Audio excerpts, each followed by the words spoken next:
Hyper টেনশনের রোগীরা কি ওর স্যালাইন খেতে পারবেন? এর উত্তর হলো হ্যাঁ, খেতে পারবেন, তবে কিছু কথা আছে।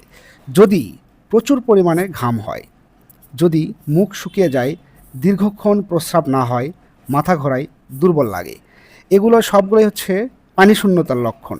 তো যদি কারো পানি শূন্যতা থাকে, তাহলে সেক্ষেত্রে তাকে ওর স্যালাইন খেতে হবে। তিনি হাইপারটেনশনের রোগী হন বা নর্মাল কোনো মানুষই হন।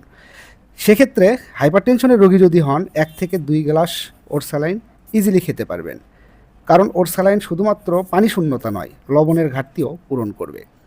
তবে এরকম যদি হয় যে খুব অল্প পরিমাণ ঘেমেছে, ডিহাইড্রেশনের কোনো লক্ষণ নাই, যে প্রচুর ঘাম হওয়া, মুখ শুকিয়ে যাওয়া, দীর্ঘক্ষণ প্রস্রাব না হওয়া, মাথা ঘোরানো, দুর্বল লাগা, এগুলো লক্ষণ নাই, সেক্ষেত্রে হাইপারটেনশনের রোগীদের ওর স্যালাইন না খাওয়াটাই ভালো। শুধু পানি, ডাবের পানি ইত্যাদি পান করাই যথেষ্ট।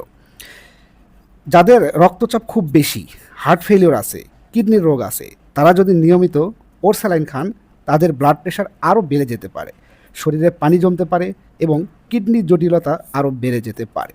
তাই হাইপার টেনশনের রোগীরা নিয়মিত ওর স্যালাইন খাবেন না। তবে এরকম যদি হয় যে তাদের পানি শূন্যতা হয়ে গেছে ঘামতে ঘামতে, সেক্ষেত্রে তারা কিন্তু অনায়াসে ১ থেকে ২ গ্লাস ওর স্যালাইন খেতে পারবেন। ধন্যবাদ।